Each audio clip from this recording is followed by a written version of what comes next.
எல்லாருக்கும் வணக்கம். இன்றைக்கு நாங்கள் திருவருட்பயனில் 57வது குறள் பார்க்க போகிறோம். தலைப்பு நின் செயல் மன் செயல். குறள் புன்செயலின் ஓடும் புலன் செயல் போல் நின் செயலை மன் செயலதாக மதி. சொற்பொருளை நாங்கள் கடைசியில் பார்க்கலாம்.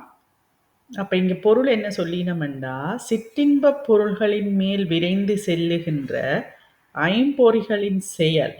அப்போ சிற்றின்ப பொருட்களில் போய் இதன்ற ஐம்பொறிகளின் செயல் ஐம்பொறிகள்லானே இதுகளை பார்க்கறது எல்லாம் ஐம்பொறிகள்னு எங்களுக்கு தெரியும்.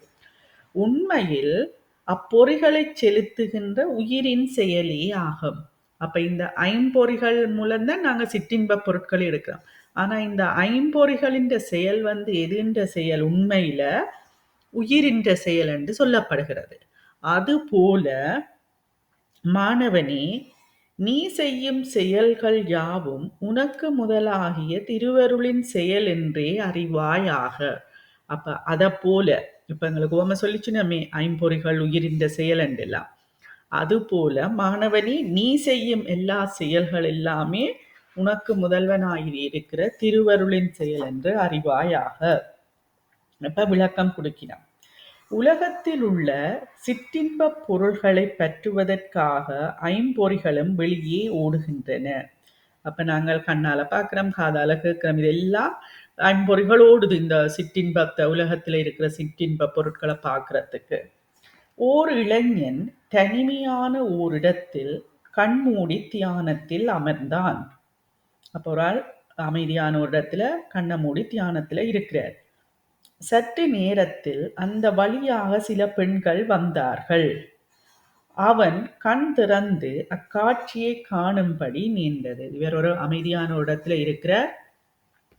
அப்ப அந்த இடத்துல கொஞ்ச நேரத்துல தியானத்துல இருக்கிற கொஞ்ச நேரத்துல அந்த வழியாக பெண்கள் வருகிறார்கள். வரைக்கும் இவர் கண்ணை திறந்து பார்க்கிறார். அதனால் அவனது தியானம் கலைந்தது. அதனால கண்ணை திறந்தா தியானம், நாங்கள் கண்ணை மூடித்தானே நாங்கள் இருக்கிறோம். அப்ப கண்ணை திறந்த உடனே அவற்றை தியானம் கலைந்தது. அடுத்த நாள் முதல் யார் வந்தாலும் கண்களை திறக்க கூடாது என்று முடிவு செய்தார். அப்ப முதல் நாள் இப்படி நடந்தது. அடுத்த நாள்ல இருந்து யார் வந்தாலும் கண்களை திறக்க கூடாது தியானத்தில் என்று அவர் முடிவு செய்கிறார். மறுநாள் கண்களை துணியினால் கட்டிக்கொண்டு தியானத்தில் ஈடுபட்டான். அப்ப அடுத்த நாள் கண்ணை திறக்கக்கூடாது தானே, அப்ப கண் ரெண்டையும் இறுக்கி கட்டிக்கொண்டு தியானத்துல இருக்கிறார். அன்றைக்கும் அதே பெண்கள் வந்தார்கள். அடுத்த நாளும் அதே பெண்கள்லாம் வெறியினம். அவர்களது பேச்சொலியும் வளையலொலியும் அவனது காதுகளை கவர்ந்தன. அப்ப முதல் நாள் அவர்கள் வந்தோடனே கண்ணை திறந்து பார்த்து கண்ணை கட்டுறார். பிறகு அடுத்த நாள் கண்ணை கட்டி கொண்டிருக்க அவர் கதைக்கிற சத்தம், பேசுகிற சத்தங்கள் கேட்குது. அவைண்ட காப்பு வளையல் சத்தங்கள் எல்லாம் கேட்குது. அப்பொழுதும் அவனது தியானம் கலைந்து விட்டது. அப்ப இப்படி சத்தம் பெருக்க அவற்றை தியானம் கலைந்து விட்டது. இனி கண்களை அடைத்தது போல காதுகளையும் அடைக்க வேண்டும் என்று முடிவு செய்தான். முதல் நாள் கண்ணால பார்த்தா இப்ப கண்ணை கட்டி போட்டு தான் இருக்கு. அப்ப இனி அடுத்த நாளைக்கு என்ன செய்யணும், காதுகளை கண்ணை கட்டின மாதிரி காதுகளையும் அடைச்சு போட்டு இருக்க வேணும் என்று முடிவு செய்கிறார். மறுநாள் தன் இரு செவிகளையும் பஞ்சினால் மூடிவிட்டு தியானத்தில் அமர்ந்தான். அப்ப 3ஆம் நாள், முதல் நாள் கண்ணை திறந்து பார்த்தது, 2ஆம் நாள் கண்ணை கட்டுற, காதுல சத்தம் கேட்குது. இப்ப அடுத்த நாள் காதுல பஞ்சை வச்சு கொண்டிருக்கிறேன். நாங்கள் ஃப்ளைட்டில் சில பேர் அந்த சத்தத்துக்கு லேண்ட் பண்ணிக்க அந்த சத்தங்கள் இதென்னும் பஞ்சு வைப்பினம் இல்லை இன்னொன்று வைப்பினம், எனக்கு அதோட பேர் டப்பண்டி ஞாபகம் தெரியல. அப்ப சத்தம் இந்த வைப்ரேஷனுக்கு அப்ப இவர் சத்தம் கேட்காம பஞ்ச வைக்கிறார். வழக்கம் போல அதே நேரத்தில் அந்த பெண்களும் வந்தார்கள். அந்த நேரத்துக்கு வழக்கம் போல அவைகளும் அந்த நேரத்துக்கு வரினும். கண்கள் காணாவிடினும் காதுகள் கேளாவிடினும் அவனது நாசியாகிய பொறியை அவர்கள் சூடியிருந்த மல்லிகையின் நறுமணம் ஈர்த்தது. அப்ப கண்ணை கட்டிட்டார். அப்ப அவர்களை பார்க்கலாது, காது கையும் பஞ்சு வச்சுட்டார். அப்ப அவர் கதைக்கிறது, காப்பு சத்தம், இதுவுமே எந்த சத்தமும் கேளாது. ஆனா நாசி, மூக்கு அவர் மல்லிகை மாலை சூடி இருக்கிறான் இருக்கு தலையில. அப்ப அந்த தலையில வச்சிருக்கிற மல்லிகை நறுமணம் மூக்கின் வழியாக அவருக்கு அங்க மனம் ஏறுது, சிமல். நறுமணம். அதனால் அவனது தியானம் தடைப்பட்டது. அப்ப அங்க மனம் வரைக்குள்ள அவருக்கு அங்க தியானம் தடைப்பட்டது. முதல் கண்ணால, பிறகு காதால, இப்ப மூக்கால. அங்க நாங்கள் ஏன் இது ஒவ்வொன்றும் சொல்லப்படுதுன்னா, அங்க ஐம்பொறிகளின் வழியாகவல்ல வருகுது. அதுக்குத்தான் இது சொல்லினோம். அப்ப நறுமணம் ஈர்த்தது. அதனால் அவனது தியானம் தடைப்பட்டது. இனி மூக்கினையும் மூடுவது என்று முடிவு செய்தான். அப்ப இனி மூக்கையும் மூடப் போறார். அடுத்த நாளில் கண், காது, மூக்கு ஆகிய பொறிகளை அடக்கிக் கொண்டு தியானத்தில் அமர்ந்தான். கண், காது, மூக்கு இவை எல்லாத்தையும் அடக்கிக் கொண்டு தியானத்தில் அமர்ந்தான். சற்று நேரம் ஆயிற்று. அப்படி அடக்கி கொண்டிருக்க கொஞ்ச நேரம் போயிற்று. அவனது மனமானது எண்ணிக்கொண்டது, இது அந்த பெண்கள் வருகிற நேரமாயிற்றே, அவர்கள் வந்திருப்பார்களா இல்லையா என்று எண்ணி மனம் அலை பாய்ந்தது. இந்த எண்ணம் வந்த பிறகு தியானம் செய்வது எங்கே? முதல் ஐம்பொறிகள் மூலமாக அவரை டிஸ்டர்ப் பண்ணிட்டு, இப்ப அவர் அப்படி எல்லாத்தையும் அடைச்சு போட்டிருக்கையும் இப்ப அவருக்கு அங்க மனம் இந்த நேரம் தானே அவையல் வந்தவை, இப்ப அவர்கள் வார நேரம் தானே வந்திருப்பினமோ இல்லையோண்டு அங்க மனம் வேலை செய்யுது. அப்ப மனம் அலை பாஞ்சுதண்டா எண்ணம் வருகிறது தானே. எண்ணங்கள் வந்த பிறகு தியானம் எங்க செய்கிறது எங்கேன்னு சொல்லப்படுது. இவ்வாறு கண், காது முதலிய ஐம்பொறிகள் இவ்வாறு கண், காது முதலிய பொறிகள், உருவம், ஓசை முதலியவற்றை பற்றுகிற செயல். அப்ப இப்படி கண், காது முதலிய பொறிகள் எல்லாம் உருவம், கண்ணால உருவத்தை பார்க்கலாம், காதால ஓசையை கேட்கலாம், இப்படி முதலியவற்றைன்னா மிச்சமும் வருகுது ஐம்பொறிகள். பற்றுகிற செயல் அவற்றின் செயலா என்பதை எண்ணி பார்த்தல் வேண்டும். அப்ப இப்படியான செயல்கள் எல்லாம் இந்த ஐம்பொறிகளின் செயலா என்பதை எண்ணி பார்த்தல் வேண்டும். அவையெல்லாம் கருவிகளாகிய சடப்பொருட்களே. இதெல்லாமே எங்களுக்கு தெரியும் தானே சடப்பொருட்கள்.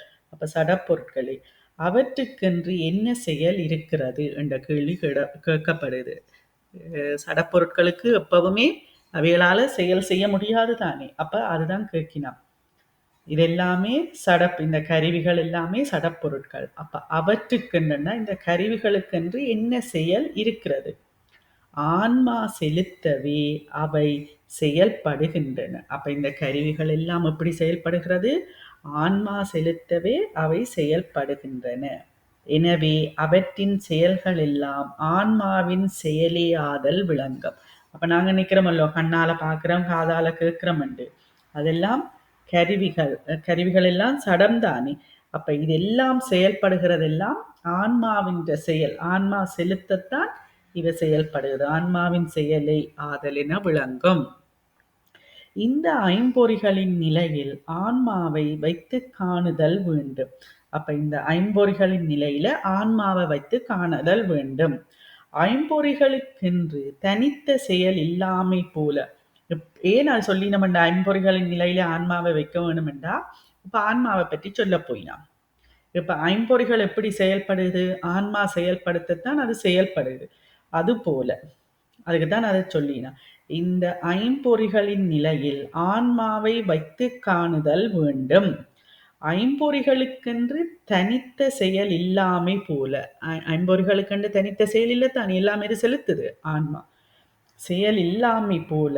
ஏன் ஐம்பொறிகளுக்கென்று செயல் இல்லை? அது ஜடம். அதை நாங்கள் ஞாபகத்தில் வச்சுருக்கோம். ஜட பொருட்களுக்கு நாங்களா எதுவும் செய்ய மாட்டினோம்.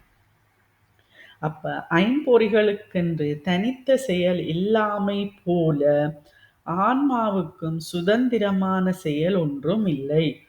அப்ப ஐம்பொறிகளுக்கு தனித்த செயல் இல்லாம போல ஆன்மாவுக்கும் சுதந்திரமான செயல் ஒன்றும் இல்லை. அது தானே எதையும் செய்ய முடியாது. ஆனா அதுக்கு அறிவு இருக்குது.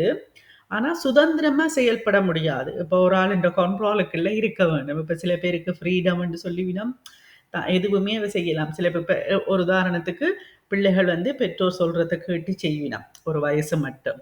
சில பிள்ளைகள் நெடுகளுமே இருக்கும். இது உதாரணத்துக்கு நான் சொல்றேன். அப்ப அது போல ஆன்மாக்கும் சுதந்திரம் இல்லை. ஏனென்றது இங்க பின்னுக்கு பார்க்கலாம் வருது. அப்ப ஐம்பொறிகளுக்கென்று தனித்த செயல் இல்லாமை போல ஆன்மாவுக்கும் சுதந்திரமான செயல் ஒன்றும் இல்லை.